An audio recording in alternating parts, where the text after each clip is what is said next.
Picture चालू करो बे।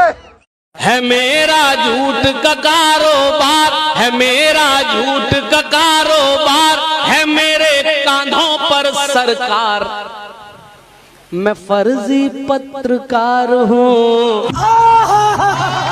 है मेरा झूठ का कारोबार, है मेरा झूठ का कारोबार, है मेरे कांधों पर सरकार, मैं फर्जी पत्रकार हूँ। अरे बाप रे, मैं फर्जी पत्रकार। सुनना, मैं सच को झूठ बनाता हूँ, फिर पढ़ता, मैं सच को झूठ बनाता हूँ, वाह वाह, मैं फर्जी न्यूज दिखाता हूँ, मैं सब धर्मों को लाता हूँ, मैं पब्लिक को उकसाता हूँ, मैं सब धर्मों को लड़ाता हूँ, मैं पब्लिक को उकसाता हूँ। है रुपया ही मेरा भगवान, मिले चाहे जितना अपमान, मैं फर्जी पत्रकार हूँ। मैं फर्जी पत्रकार हूँ। चलो भाई, औरंगजेब जैसे लोगों की कब्र को हटा ही देना चाहिए भाई। औरंगजेब का हटाने से इसमें क्या फायदा होगा हिंदुत्व का? आप बताएं भाई, क्या फायदा होगा? अरे वो आपसे पूछ रहे हैं, आप पत्रकार हैं, आप जानकारी करके आए होंगे, आप बताइए फायदा क्या होगा? क्या देश की इकोनॉमी 5 ट्रिलियन तक पहुंच जाएगी हटाते ही? सनातन का नाम होगा भाई। सनातन का नाम अभी हुआ है ना, यहाँ महाकुंभ में कितने लोग मारे चले गए, उसमें क्या हुआ? आपने पूछा सनातन का नाम हुआ कि नहीं हुआ? आप सीएम साहब के ऊपर, आप पीएम साहब के ऊपर आरोप लगा रहे हैं। आप ये नहीं देख रहे हैं कितना बड़ा काम हुआ। 2014 के बाद से सनातन के लिए काम हुआ है, हिंदुत्व के लिए काम हुआ, अभी पता चले 5 किलो राशन पे काम हुआ है बस। सिर्फ 5 किलो राशन में खरीद लिया गया लोगों को, फ्री की रेवड़ी बांट के खरीद लिया गया लोगों को। इतिहास को मिटाएंगे, नया इतिहास लिखेंगे। इतिहास तो 5000 10,000 साल से चला आ रहा, तो सारा इतिहास मिटा देंगे क्या आप? ताजमहल भी मिटा दीजिए। सर मैं आपसे ये पूछना चाहता हूँ, जब आप कहते हैं कि ये एक डेमोक्रेटिक कंट्री है, तो एक न्यायपालिका का जज लोया साहब की एक मृत्यु हो जाती है, और जो कि सीबीआई की जांच के जज थे, यानी कि सीबीआई जो जांच चल रही थी, जिसमें अमित शाह जी जो हैं वो मुख्य अक्यूज्ड थे, उनकी एक ऐसी परिस्थिति में जांच जाती जिस पर मीडिया को बात करनी चाहिए, तब आप जाके मंदिर यहीं बनेगा, मस्जिद यहीं टूटेगी, आप इस तरीके से लड़ रहे थे। अरे बाप रे, आप कहते हैं कि आप पिद्दी की बात कर रहे थे, मैं उसी से एक आखिरी सवाल पूछता हूँ अपना, कि जब गायों को सड़कों पर छोड़ दिया गया और चारा नहीं मिल रहा था, तब आपकी सरकार कुछ नहीं कर रही थी। आपकी सरकार ने भी गाय को एक माता बना दिया। अभी और सुनिए, मेरी माँ का चेहरा गाय से नहीं मिलता, उनका आधार कार्ड नंबर है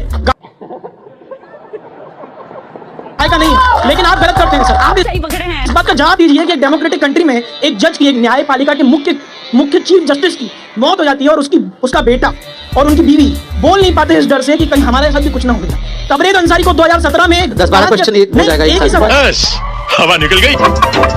पहले पुलिस आगे भागती थी, अपराधी उनके पीछे उनको दौड़ाते थे। ठीक है, आज उत्तर प्रदेश से अपराधियों का पलायन हो गया। पहले यहाँ के व्यापारी पलायन करते थे, आज अपराधी पलायन कर गए। Wake up to reality. Delhi में दबंगों के हौसले इस कदर बुलंद हैं कि होली वाले दिन कानून व्यवस्था को ठेंगा दिखाते हुए उन्होंने सरकारी बंगले को ही फूंक दिया। खराब हो जाएगा, बम्मा बहन पे आ जाऊंगा मैं इनकी। बदमाशों ने पेट्रोल डालकर डिप्टी एसपी के सरकारी बंगले को जला डाला।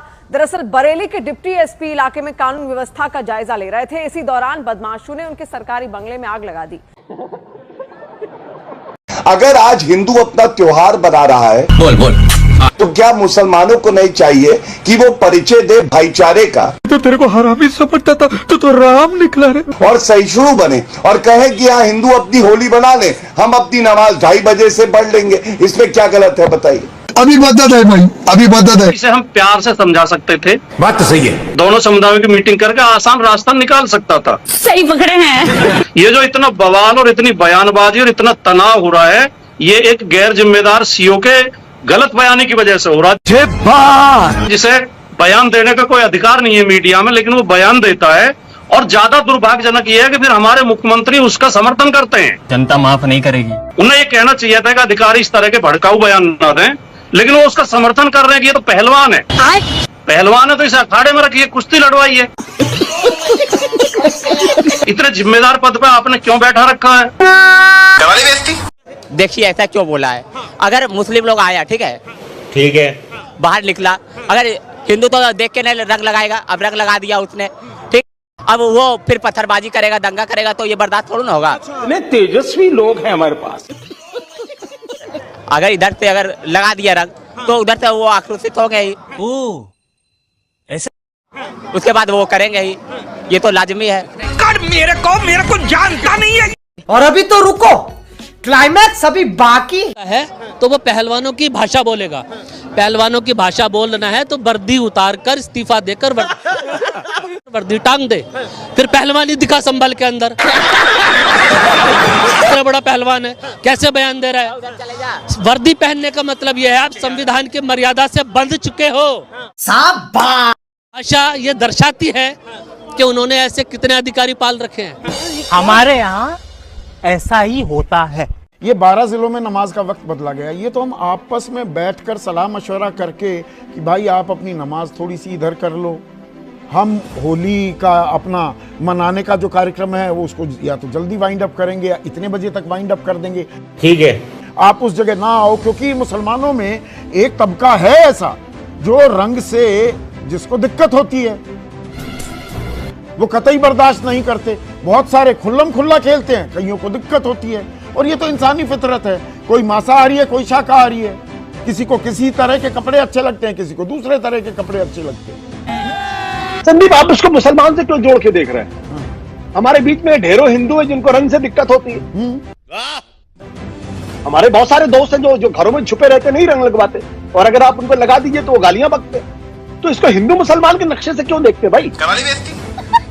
मैं जो बात कहना चाहता हूं कि चलिए मुसलमानों ने तो अपना वक्त, नमाज का वक्त बदल दिया, जरा इस बात को सोचने की कोशिश नहीं, ये डरा धमका कर बदलवाया गया है या ये भाईचारे से भी हो सकता था? मेरा सवाल ये है, मूल सवाल ये है। अभी बदल है भाई, मैं उल्टा सवाल पूछ रहा हूँ और मुझे लगता है कि आपके पैनल पे बैठे हुए लोग अगर इसका जवाब दे। 12 जगहों पे नमाज का वक्त बदल दिया गया, क्या इस देश के अंदर 2 जगहों में पूजा का समय बदला जा सकता था क्या, अगर ऐसी कोई परिस्थिति पैदा होती तो? आप जरा सोच के देखिए इसको। अब बोलिए सर। प्रधानमंत्री जी ने कहा, भारतीय जनता पार्टी के मैनिफेस्टो में हमने लिखा कि दिल्ली के जरूरतमंद लोगों के उनके घरों में होली दिवाली पर एक फ्री का सिलेंडर आएगा और पूरे साल 500 रुपए का सिलेंडर मिलेगा। क्या बात कर रहे हैं? ये भारतीय जनता पार्टी ने कहा है तो इसको दुनिया की कोई ताकत होने से रोक नहीं सकती। Wake up to reality. Holi का सिलेंडर कब आएगा? होली का सिलेंडर कब आएगा? मैंने मांगे फ्री सिलेंडर, मैंने मांगे फ्री सिलेंडर, मांगे फ्री सिलेंडर।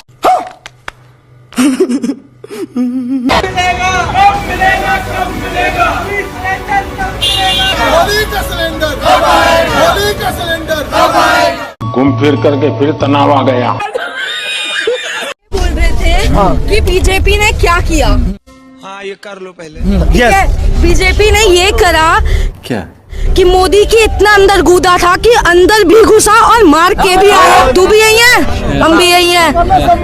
यकीन कह रहा है हर एक हिंदुस्तानी के दिल का कि अब बीजेपी आएगी। कांग्रेस पूछ पाड़ के दिखा दे मुझे।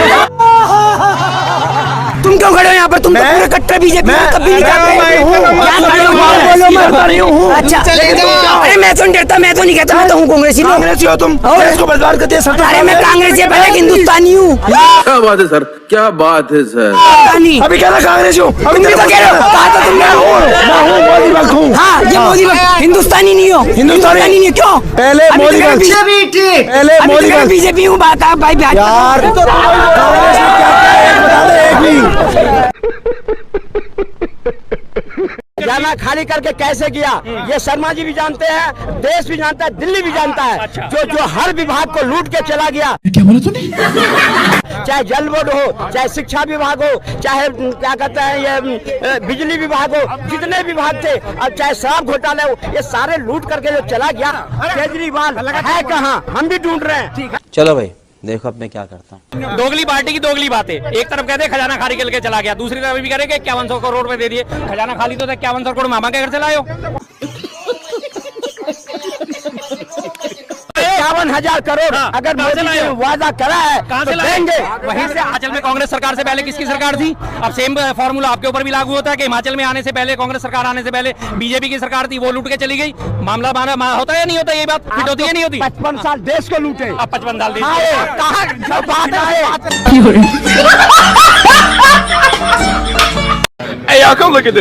देखिए, आराम से तथ्यों के आधार पे आपने बिल्कुल अच्छी बात कही कि एपिक नंबर क्या होता है। मैं आपको उदाहरण के साथ समझाता हूँ।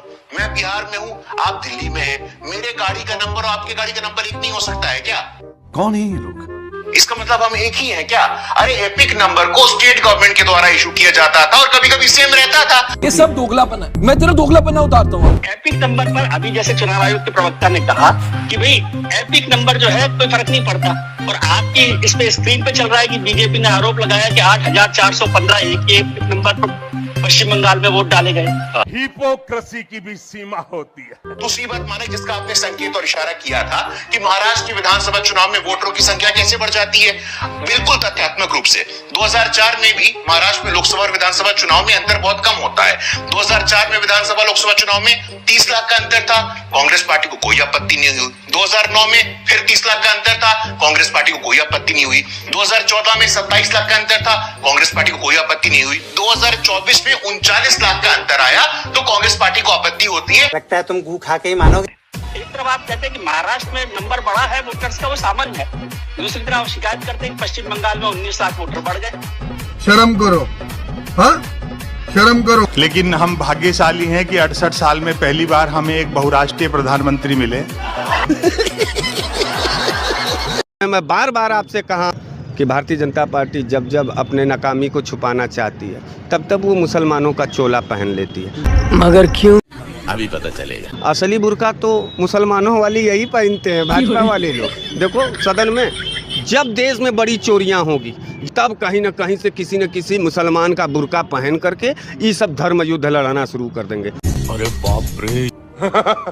देश में बड़ी लूट होती है, जब जब कोई आफत आता तो उसको दबाने के लिए मुसलमानों का बुर्का पहन करके ही भाजपा वाले हाय अल्लाह चिल्लाते हैं। इन सबों का पहले डीएनए टेस्ट करो कि कहीं सब हर आफत के बाद जो है मुसलमान चिल्लाने लगते हैं, कहीं इनका डीएनए तो मुसलमान नहीं है। तुम्हारे ऊपर अभी चोट लगेगा, क्या कहोगे? अरे बाप रे बाप। अब यहाँ कहीं एक्सीडेंट हो या कोई अप्रत्याशित घटना होता है तो क्या कहते हो? अरे माई रे माई। और अभी तो रुको, क्लाइमैक्स अभी बाकी। और सही जब कोई बात आएगा भारत के ऊपर या कोई तब ये सब तुरंत अरे मुसलमान रे मुसलमान।